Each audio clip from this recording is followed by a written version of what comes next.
I'm finna blow the whistle on the industry real quick. In the industry, is two forms of marketing that's used heavily. It's seeding and it's clipping. Whenever you see academics, say cheese, rap, bars, etc., all posting the same thing around the same time with the same narrative, that's a seeding campaign. That means someone gave them a budget and some content and a narrative to spread to the world. All right, everybody, welcome back to the channel. Listen, we are back in the area, the climate of say something on the internet and everybody goes crazy, man. This is where we are at. And this is how things go now, you know? All you got to do is say something on the internet. Everybody runs with it and branches off into different areas. You might have some people that believe the shit. Oh, my God. You might have some people that look at it and don't believe it. What the hell? But whatever direction they go into, one thing they will do is they will spread that shit all over the fucking internet.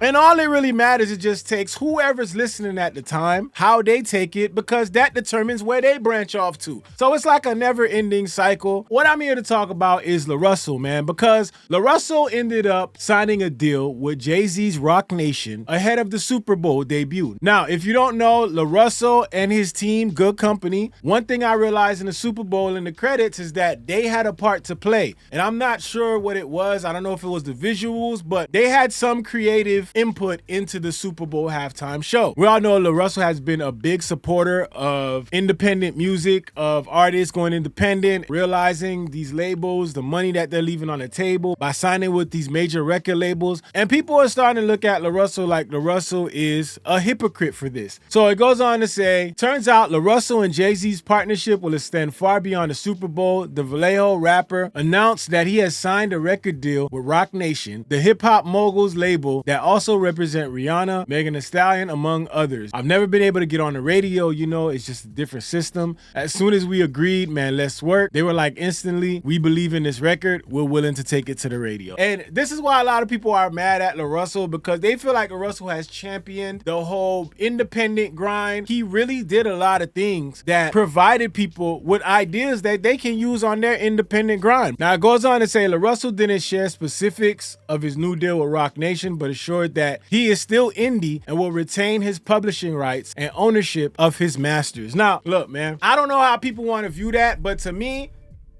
that seems like something you don't pass up. I'm sorry, man. I mean, the independent grind is great, but if you want to stay on that independent grind, you have the support of the people who supported you from the beginning, and you can stay on that independent grind if you choose to. But if he's telling people that he's still indie and he's still retaining his masters and publishing rights and telling people that he's still indie, I don't know what else people want from him, but they want to call him a hypocrite now because all they see is that there's a major label backing him in whatever capacity that is. The details ain't there, but he says he's still indie. Now, LaRussell responds to some of that backlash, and here's what he said. Do you feel like you disappointed fans by signing? No. The niggas who know me and rock with me and been here along my journey and been in my backyard, in my garage, and, you know, seen what I've done, understand completely what I'm doing.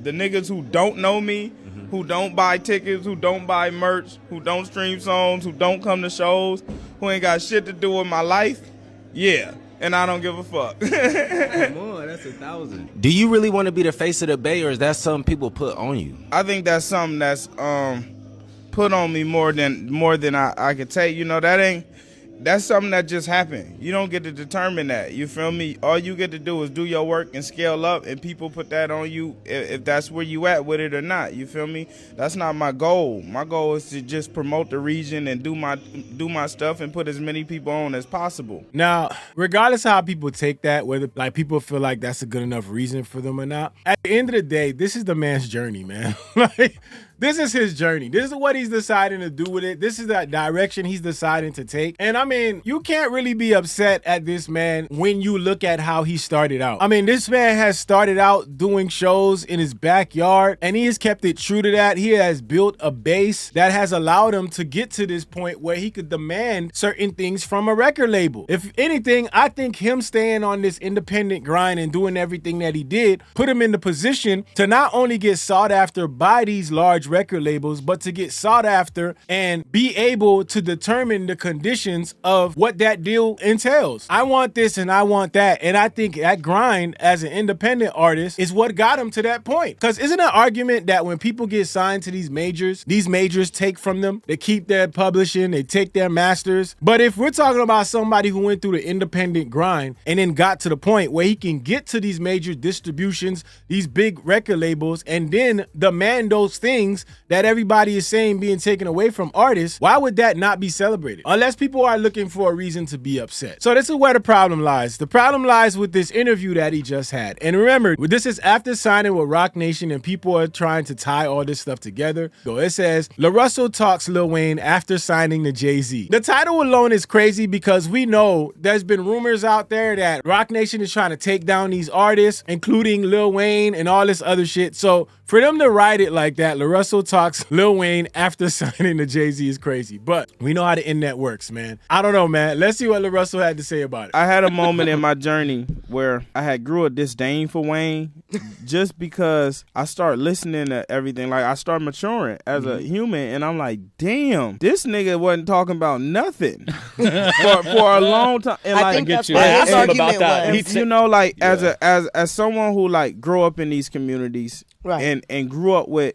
homies who I seen want to be Bloods because they following Wayne and want to be gangster and want to shoot all the gun bar and shit. Right. Like, I've seen the negative that he contributed to the community, and I had to look like, man, what are the songs where he really talked about something and gave? And out of 1,000-song catalog, you know, it's minute on this end. It's like Georgia Bush. And that do bother me. Man, Tie My Hands. That's one what of the I was greatest going to say. records Tie My Hands is the only one I can think of. And that's the thing. It's like, if I hug you once, but I slap the shit out you 1,000 times, you know, your affinity for me is you're probably going to remember me for this. And a lot of people don't, you know, as I mature, a lot of my old favorite artists, I'm now like, damn, like, I love you because I learned how to rap to you. But when you look at the contribution, it's like, man. So that's one of the things that people are pushing back on, because now they're trying to connect the dots and saying, well, how is it that now that LaRussell signs with Jay-Z, all of a sudden, you know, he has things to say about Lil Wayne?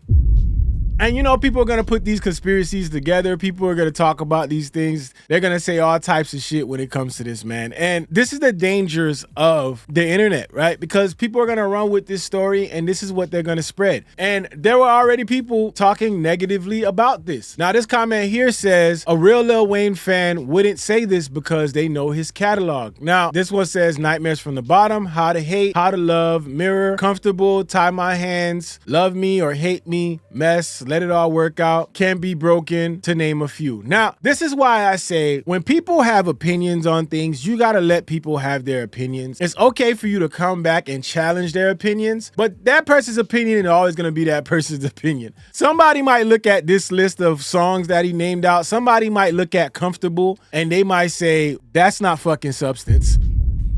And somebody like this guy would look up Comfortable and say, that shit helped me through a time where, you know, I was going through something and that gave me clarity. It all depends on who you're talking to. So I don't fault LaRussell for saying what he said at all. I don't think anything he said was wrong. I think the only thing that went wrong here is that the timing just was wrong for the people who believe in these conspiracies, right? But honestly, I don't think LaRussell said anything that wasn't true. Lil Wayne, to me, I don't think Lil Wayne has been known as an artist to say anything of substance, if we keeping it real. I kind of agree with this. Of course, if you're a Lil Wayne fan, you probably are not going to agree with it. You're going to have to do a lot of convincing to convince a Lil Wayne fan that the things he raps about aren't of substance. But again, I digress. Now, I thought this was hilarious because Jalopy posted this. And shout out to Jalopy, man. Jalopy said, Wayne himself is telling y'all he don't got no substance. So, I mean, if you have the artist himself basically hinting at the fact that he has no substance, what more do you need? You talk about that a lot. People are like, why does Wayne talk about, pussy monster shit? Like, so much pussy talk, Wayne. I heard that. Wayne, there's a lot of pussy Wayne talk. say talk about pussy too much. What the fuck else y'all talk about? What you want me to talk about? The world? What you want me to talk about? The world? You want me to talk about what's going on in the world? We're not gonna talk about pussy. Huh? You want me to talk about the world? Top flight security of the world, Craig. So if Wayne is telling y'all this, what do y'all need to understand that Wayne doesn't have substance and doesn't care for substance? And that's okay. It's okay if Wayne don't give a shit about substance, because substance is not what made y'all Lil Wayne fans in the first place. So why would you get mad at somebody saying he has no substance?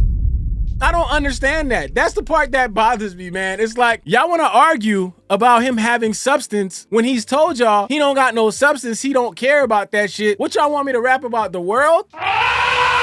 He don't do that. And that's not the reason y'all became Lil Wayne fans. So why would y'all be mad at somebody saying you don't got no substance? That's his opinion. Now, him rapping about Pussy. that might be substance for you. But again, like I said, to each his own. Like, come on, man. The world, Craig. The world, come on, man. You know, I ain't no goddamn professor. You know what I mean? Like, I ain't know. That ain't what I set out to do. Y'all gotta remember, man, I started doing this shit at 8, man. At 8, I ain't trying to tell you what's right from wrong in my rap. I'm still not trying to tell you what's right from wrong. How many ways he gonna tell y'all, man?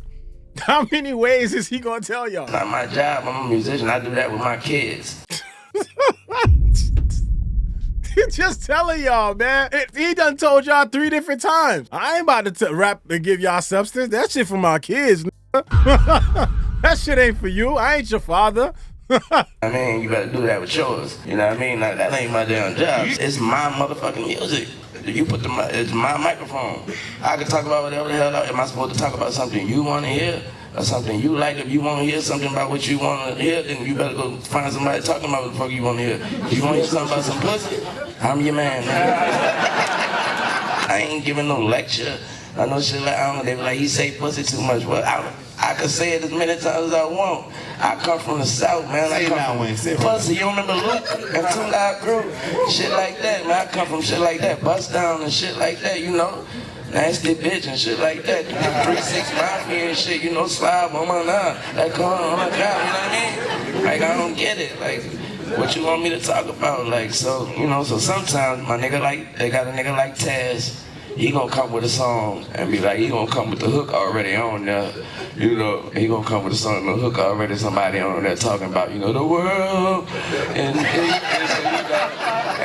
that make a nigga have to do a song about the world and shit, or about another subject and shit. Do y'all need more convincing to show y'all that Wayne said he don't give a shit about substance? He literally just told y'all if any songs of substance came out of this shit where he was talking about anything, somebody came to him with the hook already and that made him have to talk about substance. He telling y'all it ain't coming from him. What more do y'all need? Come over here and look at it. It's Wayne. It's Wayne. He said, Wayne, look at Wayne. Look at Wayne. Don't look away now. He told y'all. That's Wayne telling y'all, fuck the substance. He don't give a fuck about no substance, man. I don't know what more y'all need. But what LaRussell had to say about the whole thing after seeing people speculate that he's saying this stuff about Lil Wayne because he just signed to Roc Nation. I'm finna blow the whistle on the industry real quick.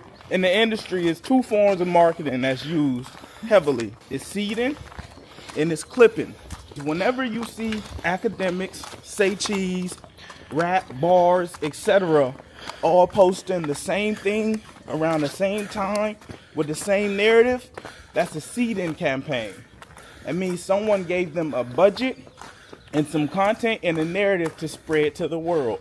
These 2 things have been monumental and beneficial to artists like myself as well, because whenever I have a viral moment, I'm able to mass distribute the moment to the world. On the flip side of that, most of these places don't have no integrity. So as long as you got the budget, you could get them to post anything and use their platform. Yesterday, probably like... Yeah, we seen that. Y'all have seen that, so... 20, 30 platforms across Instagram and Twitter all posted the same clip of me at the same time with the same narrative. 30 niggas thinking the same thing, watching the same interview at the same time. None of them have ever posted anything from me. They ain't posted when I paid rent in my hood. They ain't posted when I bought out restaurants. They ain't posted when I helped these kids. They ain't posted nothing I've ever done. But randomly, they all watching this interview and decided we should post this. And the title says, LaRussell says this about Lil Wayne after signing to Jay-Z. What the fuck that got to do with anything? That's somebody with a budget in content and a narrative saying, hey, go run this. Niggas want to try to tarnish what a nigga built, but you can't. The problem is God chose me, nigga. Man can't stop what God put in motion. They doing everything they can because I did everything they can't, nigga. I broke the system. I made it from my fucking backyard. It ain't ironic that all of a sudden niggas talking about LaRussell everywhere at the same time with the same narrative. It'll never work, nigga. I'm from the fucking Bay. Nigga, I break the internet. The internet don't break me. In the words of the great Dwayne Carter, real niggas fuck with me and I don't give a fuck who don't. And niggas could spin it however, but you know, my message wasn't even out of malice. I love Wayne. Man, I wouldn't be the rapper I am today without. He inspired me to do so much. He inspired me to have bars. But he also inspired me to smoke weed, sip lean, fuck bitches, shoot guns, all those things. And I turned out great. But that's the power of being influential, nigga. I love Wayne, nigga. Fuck y'all. I just want my fans to know, like, buckle up. You feel me? I'm finna take this shit on one. And clearly somebody got a problem with that. Somebody putting their money up to have a problem with that. Listen, I ain't mad at nothing LaRussell said right there. And I'm going to tell y'all again, man. At the end of the day, to me, this was LaRussell's opinion. This was what he said. And I ain't even see nothing wrong with what he said. And I thought most of what he said was facts.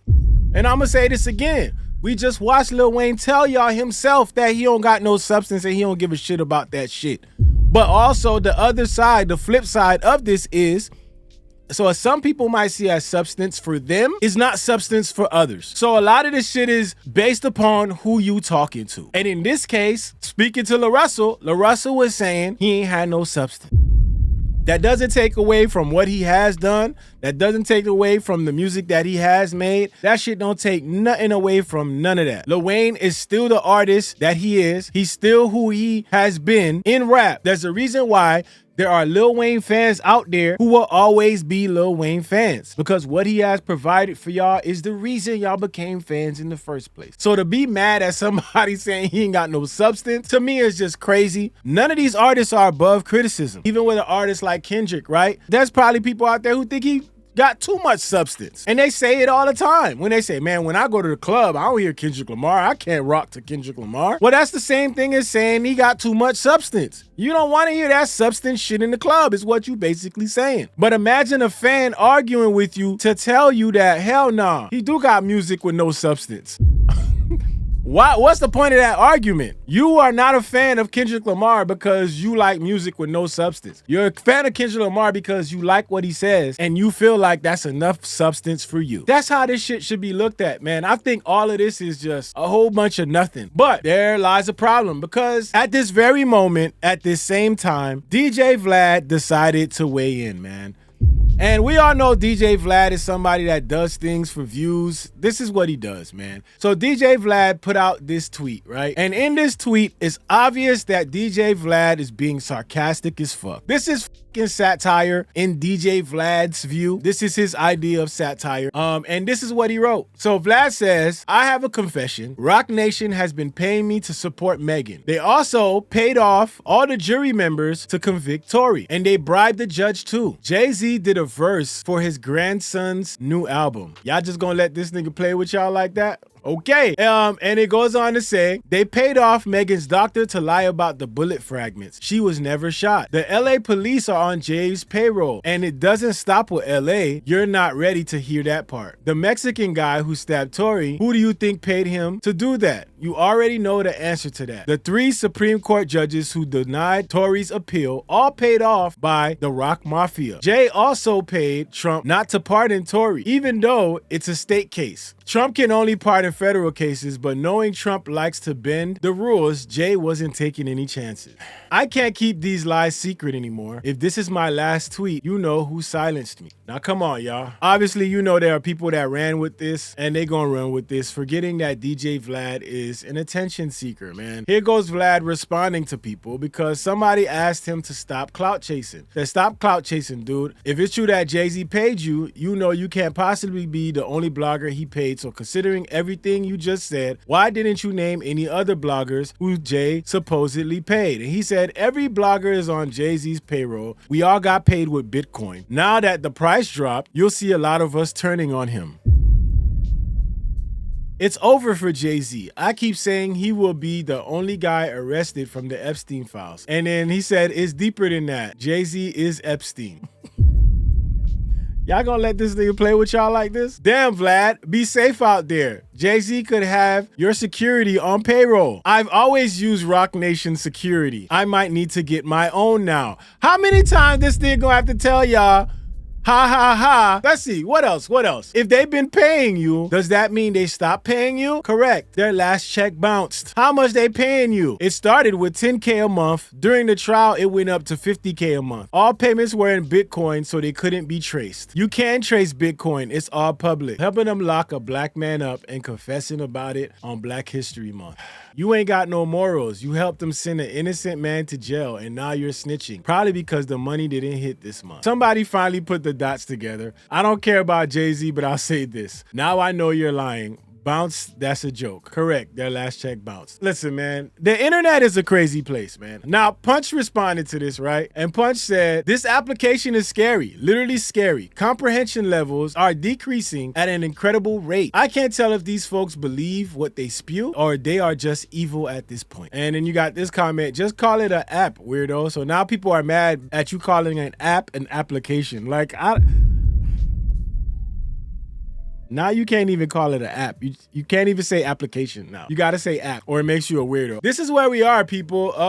This is where we are. This is the internet, y'all. I don't know, man. All this stuff going around about Jay-Z, Roc Nation, Megan Thee Stallion, Tory, Nicki Minaj. It's a whole bumblefuck of bullshit, man. And I myself, I stay away from it because I'm not trying to dive into these conspiracies like that because a lot of this shit is just stupid. It's stuff like this that makes me stay away from it, right? Because all you need is one person to say something like this, whether it's a joke or not. When you say something like this, there are people that run away with this and they never accept the truth, you know? This is the same thing that happens in the MAGA world, and this is the same thing that they did to get to the point where they're at right now. They use this information. They spread one thing, let that thing spread itself. People started to believe it and they ran with it. The lie always spreads and people branch it off into whatever they want to branch it off into. And that's why the internet is scary, man. The internet is a scary place. And just in case people are saying, how do you know he was joking? You know, I still think he might have been telling the truth. Okay, I'll let Vlad tell you himself.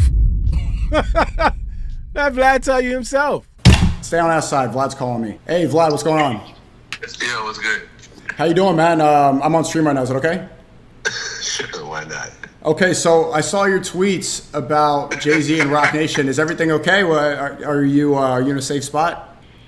Man, people just do not know sarcasm, do they? It's just, sarcasm really just goes over people's heads. It really surprises me. Okay, so you're trolling. Of course I'm trolling, man. Okay, so what's the purpose of this? Is it Jay did a verse on the Judge's Grandson's album? Like, okay. How is this not obvious? Yeah, the timing is strange because now he's getting revealed in the Epstein files. So I'm sure especially a lot of people do see how Tory Lanez is innocent. I guess, man. Do they really? I mean, he was convicted by 12 jurors. His appeal has been denied. Like, come on. You don't actually, really? You think that Megan Fox is the one, you think that he shot her in the foot? Megan Stallion? He said Megan Fox. Oh, yeah. I was thinking about... so you shot her too? No. Okay, so... All right, you're just trolling. Yeah, man. Look, at the end of the day, we don't exactly know what happened, but, you know, when you shoot a woman and she's willing to take the stand and say that person shot me, that is very hard to get over, you know? And if he really didn't shoot her, then he should have taken the stand and said that. And, you know, I mean, just all the pieces. Like, look, like, and he's talking to Kelsey over the jail phone, and he's apologizing to her, and she's the shooter. How you gonna be in jail and apologize to the person who put you there? Well, I mean, obviously, maybe they forced his hand, but I did see his bodyguard, his security. His hand. He was in jail. I did. His security just went public and said the opposite of what the mainstream narrative is. No, not his security. Kelsey's security, who was not her security the night of the actual incident. That was her security during the trial, and he said that he overheard her saying that. But this conversation, obviously Vlad is telling everybody that he's trolling, but this conversation shows you how, you know, things can travel and people can believe things. Everybody spreads a different version of whatever they heard. And this is how these things spread around and people start believing shit and people dive into these conspiracy theories. And although Vlad is trolling with the tweet that he put up, this goes to show you how people don't read into things, don't go do their own research, don't look into them, don't do their own due diligence. They don't. It got to be a couple of things. If it seems like it's from somebody who may have ties to the industry, that's checkmark number one. If it's going towards the narrative that they truly believe in, that's number two. Those are two check boxes you need to check. That's the story. And that story is from May of last year. And Okay. that appeal that they tried to file was denied. What about the forensic evidence where it said that she stepped on glass? That's what the original doctor's report was, correct? She said that she stepped on glass originally because she said that she didn't want to see everyone arrested. But then when she went to the hospital, to the doctor, the actual doctor took the stand and said there was bullet fragments. And he pulled those out. And then at first he said she wasn't shot. But then when they filed the appeal, he said that Kelsey was a shooter and he hit her arm and the gun fell to the ground and fired 2 more times. Vlad, if Roc Nation just pressed you, you could say that too. If you got the call from Roc Nation, be honest. Have you ever shot a gun before? Of course. Okay. Have you ever dropped a gun on the ground and it fired twice? I have not. Can you imagine any situation with a gun where you drop it on the ground and it fires 2 times? If you drop that gun and there's a stick hanging up and then the trigger falls on the stick right in between the trigger, and for some reason the gun leans this way, put some pressure on that trigger, bam, first shot, right? Then because of the bam, then it like falls, and whatever reason there's another stick. It falls in that one and does the same exact thing. That's twice, y'all. Think about it.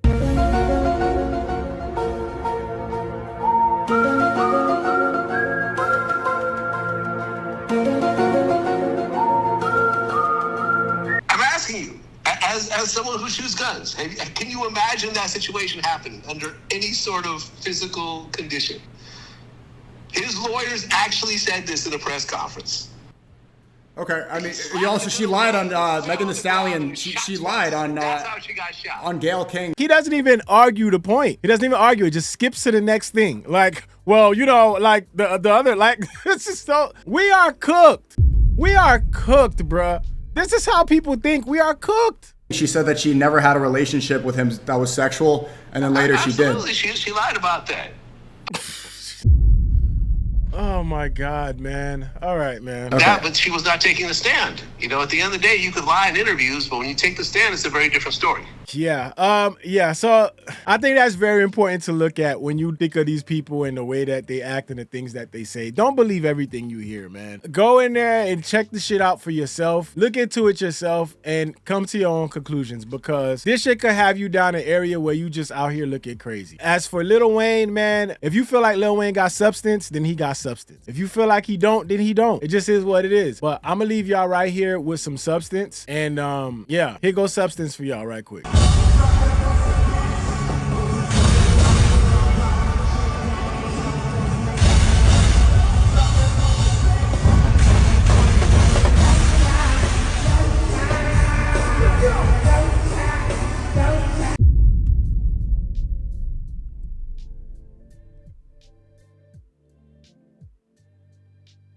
Substance. Fun to do bad things. Take off the sweat, take off the dope, take off the broken bag. Take all that